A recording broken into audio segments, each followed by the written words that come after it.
Assalamualaikum warahmatullahi wabarakatuh. Bismillahirrahmanirrahim. Alhamdulillahirrabbilalamin. Wabihi nasta'in wa ala umuri dunya waddin.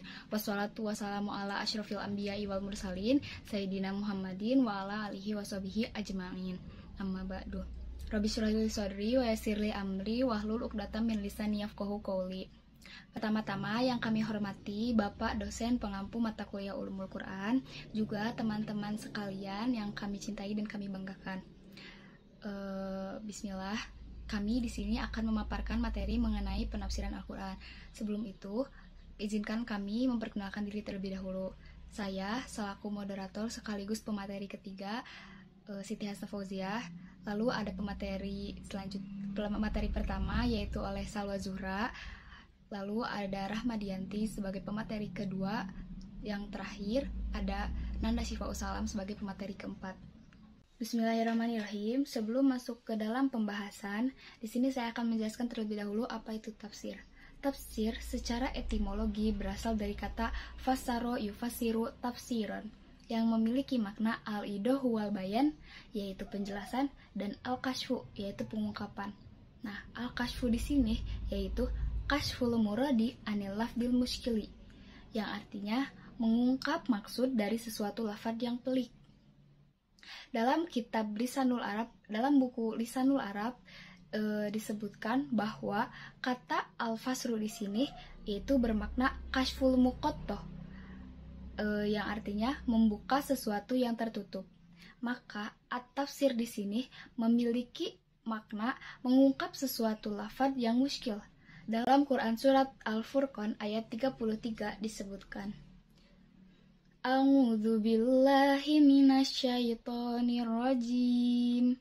Bismillahirrahmanirrahim. Wala ya'tunaka bimatsalin illa ji'naka bil haqqi wa ahsana tafsira. Yang artinya, dan mereka orang kafir tidak datang kepadamu membawa sesuatu yang aneh, melainkan kami datangkan kepadamu yang benar dan penjelasan yang paling baik. Lalu ada tafsir secara terminologi. Tafsir secara terminologi atau secara istilah adalah penjelasan terhadap ayat-ayat Al-Quran yang sulit dimengerti maknanya oleh para mufasir. Nah, muncullah istilah ilmu tafsir. Apa yang disebut ilmu tafsir? Di sini saya akan mengambil pengertian ilmu tafsir menurut Abu Hayyan. Abu Hayyan memberikan pengertian yaitu ilmun yabhatsu an kaifiyatin nutki bi al-fadil Qur'an wa madlulatiha wa ahkamihal ifradiyati wa tarkibiyati wa ma'aniha allati tahmilu alaiha halatut tarkibi wa tatimatin lidzalika. Yang artinya ilmu yang mengkaji, yang mempelajari terhadap lafaz-lafaz Al-Quran, petunjuk-petunjuknya, hukum-hukumnya, baik secara tunggal ataupun dalam susunan kalimat. Juga mengenai makna-maknanya yang dikandung di dalam suatu kalimat dan mengenai kesempurnaan semua itu. Nah, lalu di sini timbullah apa itu perbedaan tafsir dengan ilmu tafsir. Tafsir di sini adalah upaya mufasir dalam menafsirkan ayat-ayat Al-Quran dan menghasilkan penafsiran Al-Quran. Sedangkan ilmu tafsir adalah alat para mufasir dalam menafsirkan Al-Quran. Jadi ilmu tafsir itu alatnya, nah sedangkan tafsirnya adalah hasil atau upaya dari para mufasir tersebut. Nah, baik, untuk selanjutnya akan diteruskan oleh pemateri pertama. Dipersilahkan. Saya Salwa Nurbaiti Zuhra akan menjelaskan tentang pengertian terjemahan Al-Quran. Terjemah adalah kegiatan manusia dalam mengalihkan makna atau pesan secara verbal maupun non-verbal dari suatu bentuk ke bentuk lainnya. Menurut Anwar Nurul Yamin, terjemahan adalah pengalibasan Al-Quran dari bahasa aslinya. Contoh, dari bahasa Arab ke bahasa Indonesia atau dari bahasa Arab ke bahasa Inggris. Tujuan terjemahan Al-Quran yaitu untuk menjelaskan tentang isi dari makna dari Al-Quran tersebut. Ada pula syarat-syarat dari terjemahan Al-Quran, yaitu setiap kandungan ayat secara lahiriah maupun berupa naskah ataupun terjemahan harus diperhatikan dengan teliti ataupun jeli. Makna ayat yang rasional membutuhkan istidlal. Maka dengan ini dimasukkan dalam kategori penafsiran. Ada pula metode yang digunakan dalam terjemahan Al-Quran, yaitu metode tikror. Yaitu syaratnya kita harus bisa membaca Al-Quran tersebut. Ada pula metode tafsiriyah, yaitu metode yang sudah digunakan oleh Rasulullah SAW dan para sahabat dalam suatu peristiwa. Ada pula salah satu contoh dari sahabat Abu Bakar Asy-Siddiq, yaitu bertanya tentang makna dari istaqamu. Hal ini para sahabat hanya memahami Al-Quran secara harfiah. Lalu kemudian Abu Bakar Asy-Siddiq meluruskan makna dari arti sebenarnya dengan cara tarfiyah atau metode yang benar. Untuk pemateri selanjutnya, saya akan persilahkan kepada pemateri yang lain. Bismillahirrahmanirrahim. Di sini saya akan menjelaskan tentang perbedaan antara tafsir dengan terjemah. Terdapat beberapa perbedaan di antara keduanya. Perbedaan yang pertama yaitu perbedaan bahasa. Bahasa tafsir kebanyakan menggunakan bahasa yang sama, sedangkan bahasa terjemah harus menggunakan bahasa yang berbeda. Maksud dari bahasa yang berbeda yaitu terjadi peralihan bahasa dari bahasa pertama ke bahasa terjemah, seperti dari bahasa Arab ke bahasa Indonesia. Sedangkan dalam tafsir selalu ada keterkaitan dengan bahasa asalnya, dan di dalam tafsir tidak terjadi peralihan bahasa seperti di dalam terjemah. Perbedaan kedua yaitu terjemah tidak membolehkan pembelokan bahasan, sedangkan dalam tafsir pembelokan bahasan merupakan suatu keharusan untuk menjelaskan contoh lain sebagai penguatnya. Berbeda dengan terjemah yang dituntut kesetiaan tinggi pada teks aslinya, sedangkan tafsir dituntut untuk menerangkan dan menjelaskannya. Para mufasir sering menggunakan berbagai macam metode untuk memberikan contoh sebagai penjelasannya. Hal tersebut terlihat ketika menjelaskan kata-kata yang memiliki makna yang ganda dan menjelaskan istilah-istilah. Contohnya, Bismillahirrahmanirrahim. Ya bani Adam khudu zinatakum inda kulli masjid. Terjemahnya adalah, wahai anak cucu Adam, pakailah pakaianmu yang bagus pada setiap memasuki masjid. Tafsirnya, yang dimaksud dengan pakaian yang bagus adalah pakaian yang menutup aurat, dan kata masjid yang disebutkan akan tetapi yang dimaksudnya itu adalah fungsi dari masjid, yaitu sebagai tempat sholat. Maka tafsirnya, wahai anak cucu Adam, tutuplah auratmu pada setiap kamu sholat. Selanjutnya perbedaan yang ketiga, yaitu terjemah dituntut konsisten dan setia pada makna dan maksud dari kata asalnya. Hal ini berbeda dengan tafsir yang menekankan pada penjelasan yang maksimal, baik secara global maupun secara terperinci. Perbedaan yang terakhir, yang keempat adalah dalam terjemah harus ada pengakuan bahwa ayat yang diterjemahkannya benar dan telah sesuai dengan makna aslinya. Sedangkan tafsir, soal pengakuan merupakan hal yang relatif, tergantung pada kredibilitas mufasirnya. Seorang mufasir akan mendapatkan pengakuan jika penafsirannya didukung oleh banyak dalil yang dikemukakannya, dan sebaliknya, seorang mufasir tidak akan mendapatkan pengakuan jika mufasir tersebut tidak mengemukakan dalil untuk mendukung penafsirannya. Sekian dari saya, terima kasih. Materi selanjutnya yaitu metode penafsiran Al-Quran. Metode penafsiran Al-Quran ini terbagi dua, ada tafsir bil maksur, ada tafsir bil roi. Yang pertama tafsir bil maksur. Ayat-ayat Al-Quran itu bersifat global, yaitu mujmal, atau pula ada yang terperinci, yaitu tafsil. Nah, maka ketika ada ayat yang mujmal atau ayat yang global ini membutuhkan penjelasan sehingga menghasilkan pemahaman yang benar. Nah, penjelasan tersebut yaitu bisa dengan ayat-ayat Al-Quran lagi atau dengan riwayat-riwayat dari Rasulullah. Nah, tafsir yang jenis ini disebutlah tafsir bil maksur. Adapun Manna Al-Qattan menjelaskan bahwa tafsir bil maksur ini adalah tafsir yang berdasarkan dengan riwayat sahih, yaitu menafsirkan Al-Quran dengan Al-Quran, menafsirkan dengan sunnah, karena sunnah itu berfungsi untuk menjelaskan kitab-kitab Allah. Juga ada menafsirkan dengan apa yang diriwayatkan oleh sahabat, karena para sahabat itu mengetahui mengetahui betul tentang kitab Allah, juga ada menafsirkan Al-Quran dengan apa yang diriwayatkan oleh tabi'in, karena tabi'in itu menerima dari para sahabat. Selanjutnya ada jenis-jenis tafsir bil ma'sur. Yang pertama, tafsir Al-Quran dengan Al-Quran. Contoh tafsir Al-Quran dengan Al-Quran ini adalah Quran surat Al-Fatihah ayat 6 yang ditafsir dengan Al-Quran surat Al-Fatihah ayat 7 yang isinya ayat 6, Bismillahirrahmanirrahim, ihdinas sirotol mustaqim, yang artinya tunjukkanlah kami jalan yang lurus. Maka yang lurus di sini digarisbawahi atau ditafsirkan oleh Quran surat Al-Fatihah ayat 7 yang isinya sirotol lazina an'amta alaihim ghairil maghdubi alaihim waladdallin, yang artinya yaitu jalan orang-orang yang Allah beri nikmat, dan bukan pula jalan orang-orang yang Allah murkai dan yang tersesat. Yang kedua ada tafsir Al-Quran dengan sunnah. Contoh dari tafsir Al-Quran dengan sunnah Nabi Muhammad SAW ini yaitu Quran surat An-Nahl ayat 88 yang artinya, dan orang-orang kafir dan menghalangi manusia dari jalan Allah itu akan ditambahkan siksaan di atas siksaan. Maka ditafsirkan siksaan di sini apa? Ditafsirkan oleh hadis Nabi Muhammad SAW. Rasul berkata bahwa siksaan itu ialah kalajengking yang seperti lebah-lebah yang panjang yang akan menerkam mereka di neraka jahanam. Lalu yang ketiga ada tafsir Al-Quran dengan pendapat sahabat.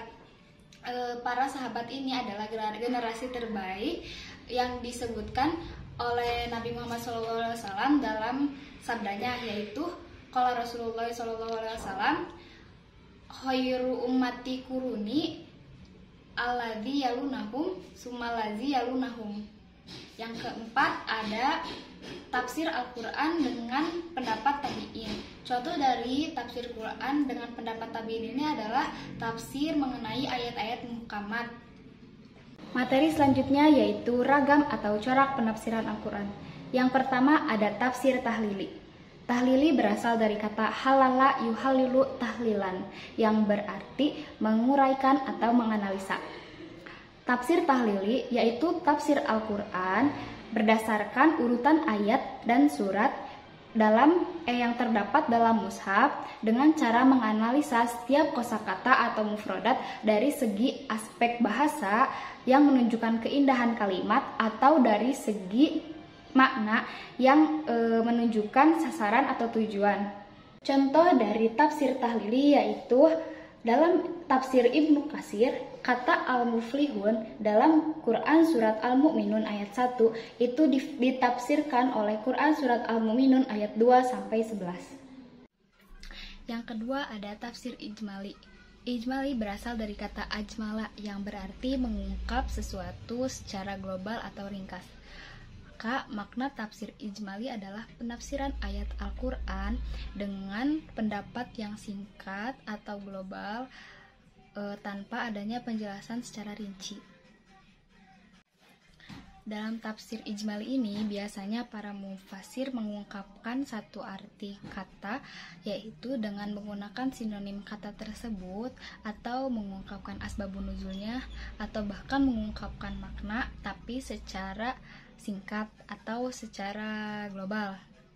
Nah, adapun menurut Al-Farmawi, tafsir ijmali adalah penafsiran ayat-ayat Al-Quran berdasarkan urutan ayat per ayat dengan pendapat yang singkat atau singkat yang dengan menggunakan bahasa yang sederhana, mudah dipahami bagi masyarakat awam dan kaum intelektual. Yang ketiga ada tafsir muqorin. Tafsir muqorin ini, kata muqorin berasal dari kata korona yakorinu muqoronatan, yang artinya perbandingan. Sedangkan makna dari tafsir muqorin ini adalah penafsiran ayat-ayat Al-Quran atau surat tertentu dengan cara membandingkan antara satu ayat dengan ayat yang lain, yang mana kajian atau objek dalam pembahasannya itu sama, atau juga membandingkan antara ayat dengan hadis Nabi SAW, atau pula dengan cara membandingkan satu ayat dengan pendapat para ulama tafsir dengan menunjukkan aspek-aspek perubahan pada objek yang sedang dibahas perbandingannya. Yang keempat ada tafsir maudhu'i. Tafsir maudhu'i ini berasal dari dua kata, yaitu tafsir dan maudhu'i.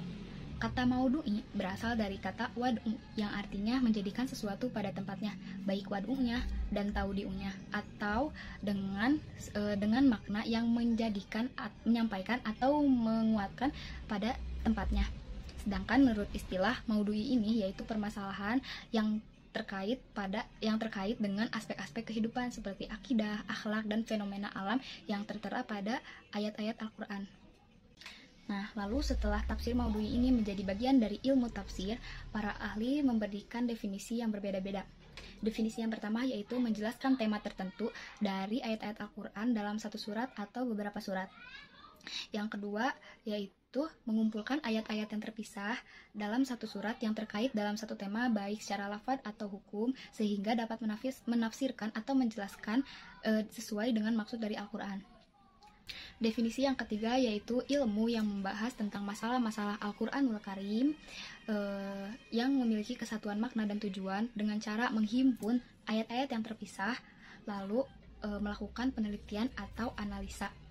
Sebagai agama Islam yang tak hanya dianut bangsa-bangsa di semenanjung Arab, tentu akan sulit bagi umat Islam dari non-Arab untuk bisa memahami isi dan makna ajaran yang terkandung dalam kitab suci Al-Quran. Atas dasar pertimbangan itulah, Al-Quran diterjemahkan ke dalam berbagai bahasa di dunia. Menurut Guru Besar Sastra Arab Universitas Islam Madinah, Syekh Tamim Sahlum, yang melatar belakangi dilakukannya penerjemahan adalah kebutuhan kaum muslimin non-Arab untuk bisa memahami isi dan kandungan Al-Quran, khususnya tinggal di belahan timur dunia seperti Persia, Turki, dan Asia Tenggara. Manfaat terjemah Al-Quran, seorang pakar ilmu kelautan Perancis yang bernama Cicato, dia bisa masuk Islam hanya karena perantara membaca Al-Quran terjemah Perancis. Dia telah menjelajahi seluruh lautan di dunia ini, dan setiap diganti laut, airnya tidak pernah bisa tercampur. Setelah itu, dia membaca Al-Quran terjemah dalam bahasa Prancis dalam surat Ar-Rahman ayat 19-20 yang artinya, dia membiarkan dua lautan mengalir, kemudian keduanya bertemu, di antara keduanya ada batas yang tidak bisa dilampaui oleh masing-masing. Setelah itu, dia sadar bahwa seluruh kejadian yang ada di dalam dunia telah dirangkai semua dalam Al-Quran, dan akhirnya dia masuk Islam. Adapun manfaat lainnya diantaranya 1. Membantu dalam menghafal Al-Quran, karena salah satu metode menghafal yang paling efektif dan sudah teruji diakui oleh para penghafal Al-Quran adalah dengan memahami terlebih dahulu artinya lalu dihafalkan. 2. Mempelajari bahasa Arab terutama dalam menambahkan kosakata yang bersumber dari Al-Quran. 3. Membantu dalam menyampaikan ceramah, kultum, dan pengajian. Jadi dapat disimpulkan dari pemaparan materi mengenai penafsiran Al-Quran itu, perbedaan antara terjemah dengan tafsir itu seperti ini. Allah berfirman, Ihdinas siratal mustaqim, siratal ladzina an'amta 'alaihim, ghairil maghdubi 'alaihim waladdallin. Nah, tunjukkanlah kami jalan yang lurus. Yang lurus seperti apa? Jalannya orang-orang yang Allah beri nikmat, bukan jalannya orang-orang yang Allah murkai dan orang-orang yang tersesat. Nah, itu adalah pengertian terjemah atau pengertian secara bahasa. Itu adalah pemahaman yang dangkal. Nah, adapun tafsirnya itu mengkaji lebih dalam, siapa aja orang-orang yang Allah beri nikmat, siapa aja orang-orang yang Allah murkai dan orang-orang yang tersesat. Maka dijelaskanlah dalam tafsir, yaitu dengan ayat yang lain. Misalkan An'amta di sini orang yang Allah beri nikmat ini yaitu ma'alladzina an'amta 'alaihim minan nabiyyina wasiddiqina wasyuhada'i wassolihin wa hasuna ulaika rafiqan. Nah, jadi orang-orang yang Allah beri nikmat ini adalah nabi, orang-orang para wali mungkin ya, wasiddiqina wasyuhada orang-orang syuhada, wassolihin dan orang-orang soleh.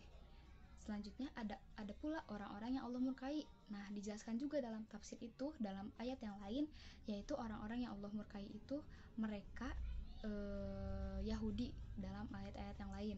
Nah, adapun orang-orang yang tersesat ditafsirkan dengan ayat yang lain itu adalah Nasrani.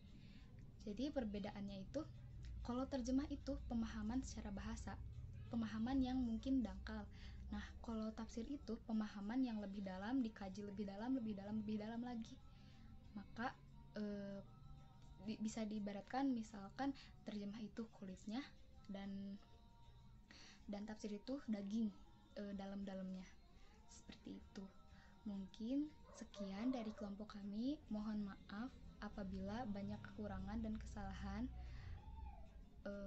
Semoga dapat diluruskan jika ada yang salah oleh Bapak, karena mungkin kami juga masih belajar. Sekian dari kelompok kami. Akhirul kalam. Wassalamualaikum warahmatullahi wabarakatuh.